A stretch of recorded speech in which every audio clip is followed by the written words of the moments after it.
Most people think isolation breaks the mind, but after 47 years alone, one man argued the opposite. He wasn't the only one to make that choice. One measured snow alone in the Rockies until scientists realized his notebooks predicted the future. We're out of boredom. A man named Billy Barr started taking notes on the nature around him nearly 45 years ago. Another survived 27 winters in silence, walking backwards through the dark to avoid being seen. One lost everything when his cabin burned, and discovered something harder than survival. And when their stories come out, it is one that the modern world isn't ready to hear. Number 12. Billy Barr. For more than 50 years, high in the Colorado Rockies, a solitary man has walked through snow every afternoon to measure what's fallen, scribbling data in notebooks that have become vital to climate science, even as most of America ignored him. In the early 70s, Billy Barr graduated with a degree in environmental science and moved to a tiny cabin in Gothic, Colorado, near the headwaters that feed the Colorado River, a water source relied on by millions downstream. With no power or running water, he used simple tools: a board to catch fresh snow, a ruler for depth, and a scale to weigh water content. He recorded temperatures, snowfall, snowpack, and even when animals emerged from winter. For decades, it was just a personal routine, born of curiosity and a desire to keep busy. But as his 12,000 pages of data spread over time, scientists realized Barr's records filled gaps that satellites and remote sensors could not. Researchers studying snowpack, seasonal melt, plant and animal patterns began using his handwritten logs to calibrate models and refine their understanding of how winters are changing with rising temperatures. The snow that comes to the Gothic doesn't just blanket a mountainside. As it melts, it feeds rivers that supply water to cities and farms for 40 million people in the West. Barr's measurements show snow arriving later, melting earlier, and overall declines in snowpack that signal stress on the climate and water systems. Now in his 70s, with 2 hip replacements but still committed to measuring daily, Barr is testing remote equipment to continue his work after he can no longer climb the hill to his board. Number 11. Christopher Knight. Christopher Knight walks backwards through the freezing Maine forest at 3 in the morning, leaving no footprints anyone could follow. He is not lost or confused. He does it on purpose so nobody can track him, because for 27 winters, being unseen is the only way he survives. People called him the North Pond Hermit. He called his silence survival. In 1986, at 20 years old, Knight drove his Subaru from Massachusetts until it ran out of gas near North Pond. He left everything behind, walked into the woods, and disappeared without a goodbye, without a note. His parents never reported him missing, not that they cared about emotions. They studied thermodynamics at the dinner table, built greenhouses that thrived in winter without electricity, and passed their brilliance to him. He rejected all of it and chose isolation instead. Knight camps in a narrow, hidden spot between 2 boulders less than a mile from summer cabins, in a forest locals call the Jersey, where even deer get lost. He moves silently through it like smoke. Over the decades, he has committed over 1,000 burglaries. He steals nothing valuable, only propane, food, batteries, and hundreds of books. He memorizes security systems from jobs he once had, picks locks without leaving scratches, and covers his tracks with pine needles. It is as if he never existed. Winter is his enemy. Temperatures drop below 0 for months. Most humans die. Knight refuses to light fires, terrified that smoke will give him away. He paces through the coldest nights, walking backwards to generate heat while hiding his path. Every fall, he fattens himself like a bear preparing for hibernation, surviving entirely on movement and clever strategy. On April 4, 2013, a motion sensor catches him taking supplies from a camp for disabled children. Game warden Terry Hughes arrests him. After decades of silence, Knight speaks only to admit the theft. He serves 7 months, pays restitution, and works as a mechanic in rural Maine, still walking backwards because old habits keep him safe even when he is free. Number 10. Dick Proenica. May 1968, a 51-year-old man named Dick Proenica arrives at Alaska's Twin Lakes carrying hand-forged tools and no plan to come back. He intends to build a cabin for 1 year and leave at 30. He isn't running from failure. Navy carpenter, diesel mechanic, sheep rancher, his skills are legendary across Alaska, but a welding accident sprays molten lead into his face, damaging his eyes, and suddenly, he sees life differently. He wants authenticity, not someone else's idea of success. Proeneke cuts every log himself, handcrafting each joint without nails. Stones for the foundation come from the lakebed. He builds a moss-covered roof that sheds rain and snow naturally. His 16mm camera on a self-built tripod films every step. 51 years old, alone, 49 days to build a 12 by 16-foot sanctuary with only scrap metal tools. He is precise and patient. Winter arrives. Isolation isn't punishment, it's clarity. Proeneke records temperature every morning, snowfall when marmots wake, when birds migrate, animal behavior patterns, all meticulously in stenopads. He fills over 250 notebooks across decades, thinking it's just a way to pass the time. He charts rhythms no satellite could see, rhythms that reveal a world before climate acceleration. Decades later, scientists discover his journals. They realize the value: baseline environmental data, irreplaceable measurements, and natural patterns. His notes calibrate satellites, track warming, and show change no modern technology alone could capture. He becomes one of the nation's most critical climate witnesses while chopping wood, observing eagles, and surviving winters few humans could endure. Proeneke dies in California at 86. The National Park Service preserves his cabin, logs still split, grizzly marks on caches, desk where observations were written. Number 9. Noah John Rondo. 1929. 46-year-old Noah John Rondo leaves New York and walks into the Adirondack wilderness, declaring himself mayor of Cold River City, population 1. He isn't escaping poverty, heartbreak, or crime. He is running from the endless demands of American industrialism, the grind of labor that devours freedom and time. For 21 years, he builds a hermitage that becomes legendary, a fortress of solitude where every decision, every movement is his own. Rondo grew up near Aux Sable Forks with only an 8th grade education, but reads endlessly: astronomy, history, philosophy, and everything he can get his hands on. He has worked as a handyman and guide on the Rockies River for 15 years, learning survival skills from Dan Emmett, an Abenaki Indian. Cities keep growing, factories keep roaring, and the rhythm of machines fills the air. He watches people traded for work hours, freedom sold for paychecks, and decides Cold River will be his answer. He builds 2 cabins, wigwams, and vegetable gardens. He welcomes visitors, plays the violin, and serves his famous stew. 5 feet 2 inches tall, he commands more presence than the mountains around him. He keeps extensive journals in letter substitution ciphers, which take 50 years to decode. He records astronomy, trapping, and survival tactics while reading everything from the Bible to Thoreau to Wells' Outline of History. The Conservation Department earns the nickname the Consternation Department. He trusts no authority and never will. During World War II and again in the 60s, he was accused of draft dodging. He responds by writing to newspapers. He says he did not flee military service, he fled civilization itself. From 1930 to 1940, he could not earn enough to survive in towns, even while doing the hardest labor available. 1950, the Big Blow hurricane destroyed the forest around him. The Conservation Department closes the area. At 67, Rondo is forced from Cold River, spending his last 17 years around Lake Placid, appearing at sportsman shows, working as a substitute Santa Claus, and eventually on welfare. He died August 24, 1967, at 84. His wish to be buried at Cold River denied. He rests in North Elba Cemetery. Number 8. Ken Smith. 1986. Ken Smith, 26, wakes on his birthday after 23 days in a coma caused by a brain hemorrhage from a gang attack. He makes one decision: never live on anyone's terms again. He drives into the Scottish Highlands searching for the loneliest, most untouched place in Britain. 2 hours on foot from the nearest road, he finds Loch Traig, a black mirror of water surrounded by empty mountains. He cries the whole way, asking himself where real isolation could be found, following every bay, every bend, avoiding houses, roads, and signs of civilization until he stops at a patch of woodland on the far shore and builds a log cabin from scratch. No electricity, no running water, living off fish, foraged berries, and vegetables.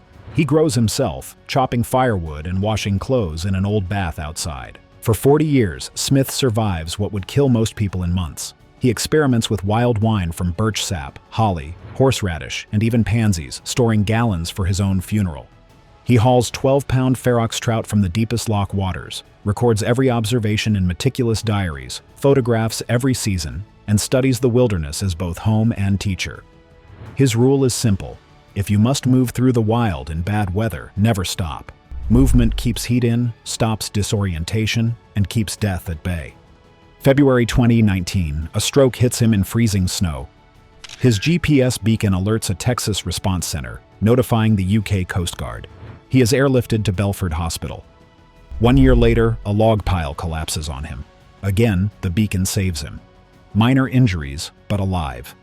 Now 77, double vision and memory loss shadow him, but he refuses to leave.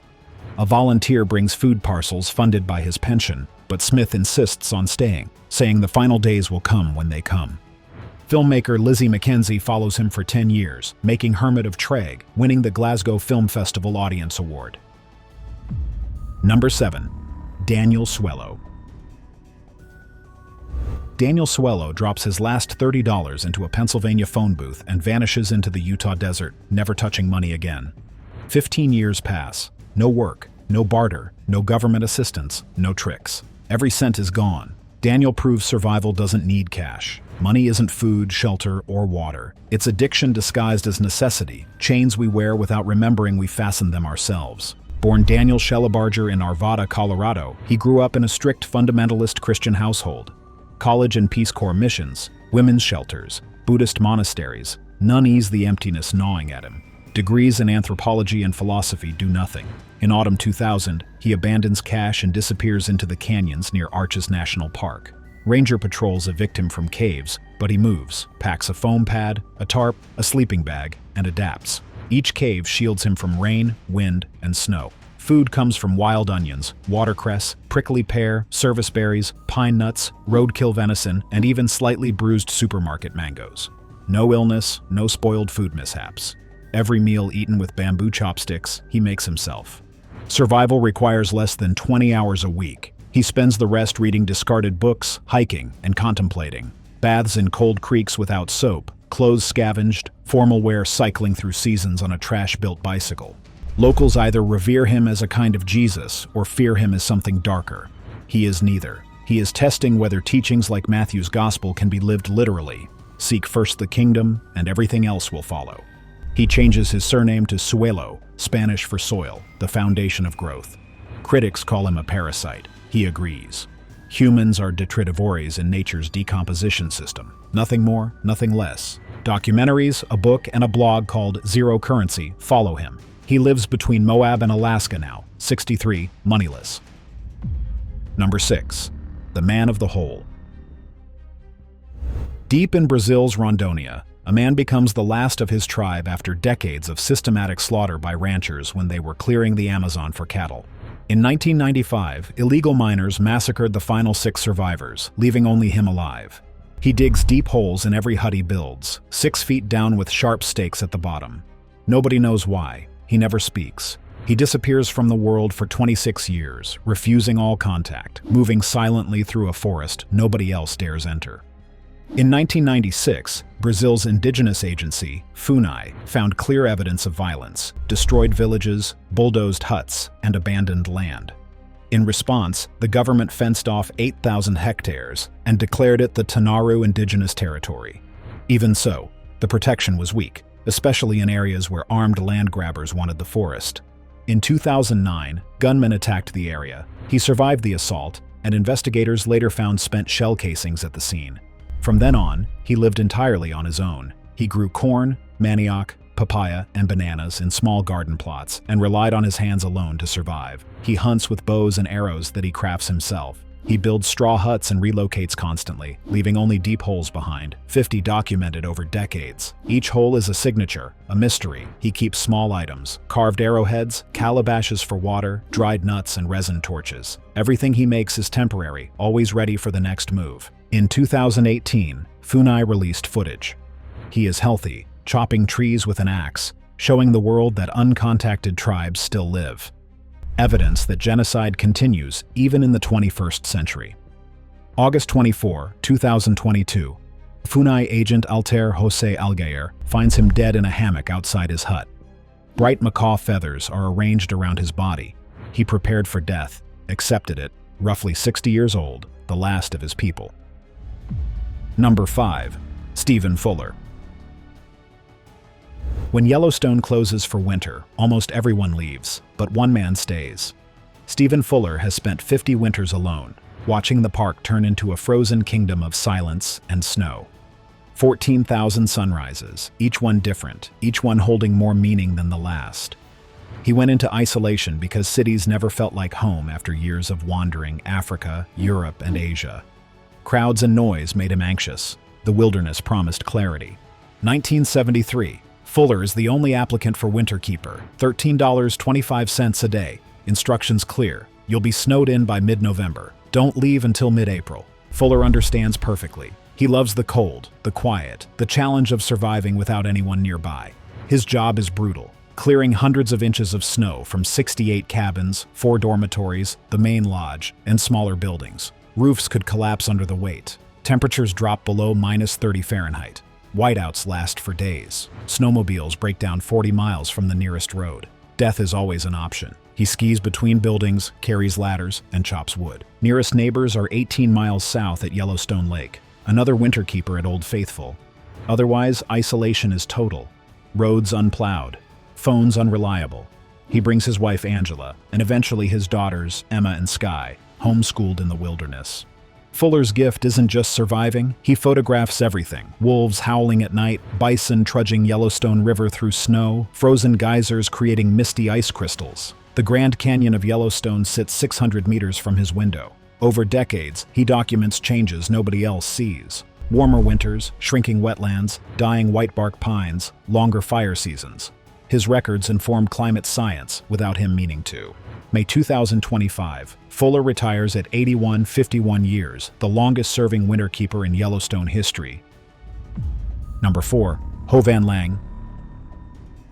1972. Bombs explode across Vietnam. Father grabs 2-year-old son and runs into the jungle, believing his wife and 2 other sons are dead. He doesn't know another infant survived. He doesn't know the war will end. Ho Van Than disappears into the forest and stays for 41 years, refusing to trust anything beyond the trees. Ho Van Lang grows up knowing only the jungle.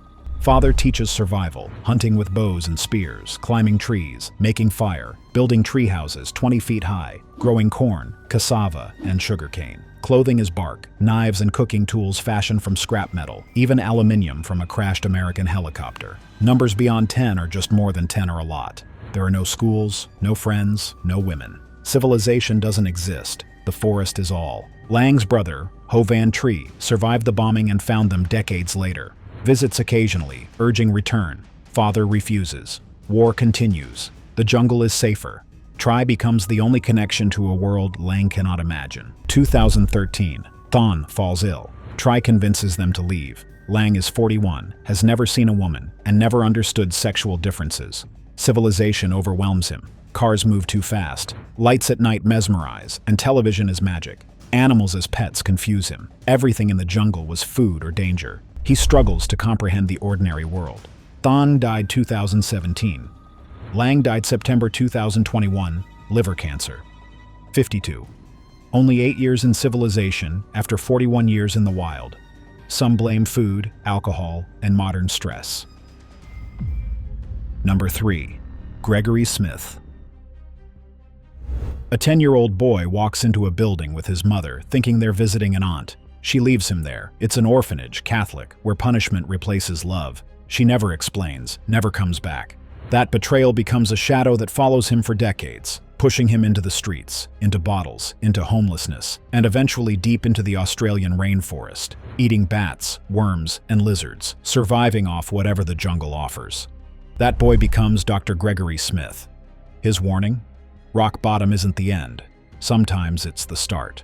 Born Gregory Peel Smith, 1955, Tamworth, New South Wales. Father drunk, home terrifying. 14, the state psychiatrist labels him personality disordered, sociopathic, and low functioning. School ends. Life on the streets begins. He drifts through his 20s and 30s, sleeping rough along the eastern coast, unnoticed, unprotected, surviving.